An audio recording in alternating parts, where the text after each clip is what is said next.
The Daily Brad Devotions. Today's reflection with Pastor Jeff Eliscopides. Good morning, Ted. Good morning, Cha. Yan, good morning sa ating mga taga-subaybay. Hindi na bisperas, Brad Ted, dahil Biyernes na. Pinag-usapan po natin mula ng Lunes sa iba't ibang heart issues. Paano ba tayong may heal sa mga issues ng puso tulad ng insecurity, tinakil natin yan, from condemnation. Okay, tinapik din natin yan. Healing from anxiety and worries. Okay, today po pag-usapan natin healing na lahat makaka-relate. Healing from anger. Alam niyo po yung anger po, okay? There's a verse in the Bible that says, in your anger, do not sin.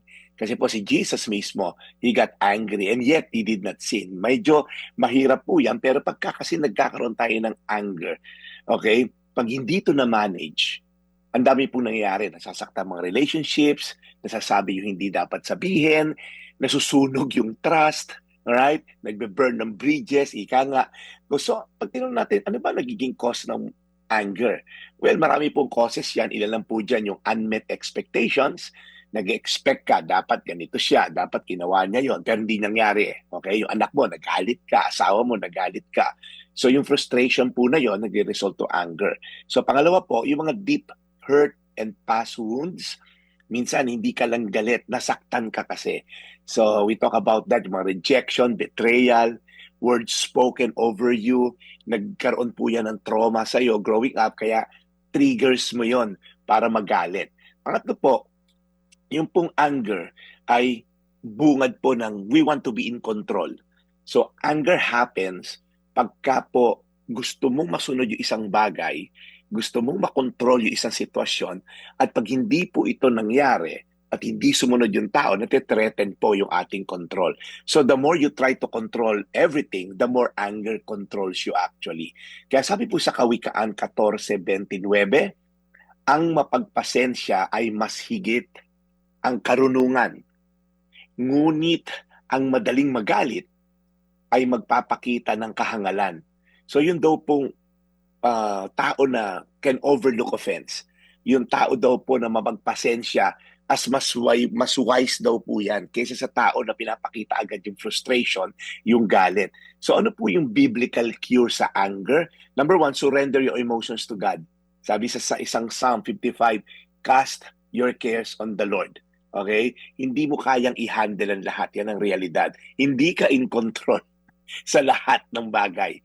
Yung ang puti mong buhok, hindi mo makontrol na wag pumuti, no? Instead of exploding outward, learn to release upward. I-offer mo kay Lord yan. Pangalawa, choose forgiveness over bitterness. Yung pong galit po, punong-puno lang tayo minsan ng resentment, bitterness, unforgiveness.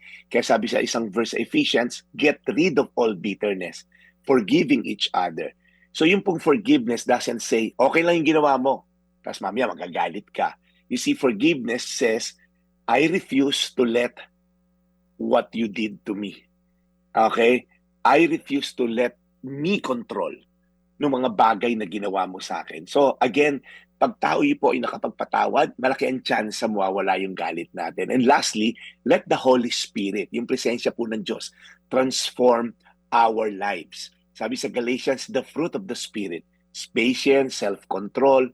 Hindi lang po try harder, you need transformation, not just suppression. Yung iba kasi, hindi na lang ako magagalit. Positive thinking, ayoko magalit. Hindi po. It's a fruit. You cannot manufacture it.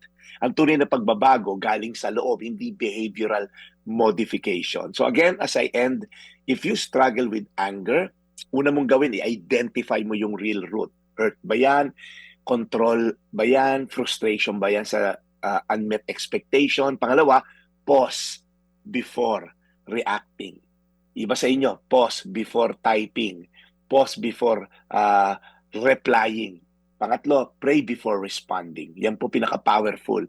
Huminga ka ng malalim, ipagdasal mo muna yung sitwasyon, saka ka mag-react. And then lastly, forgive even when it's hard.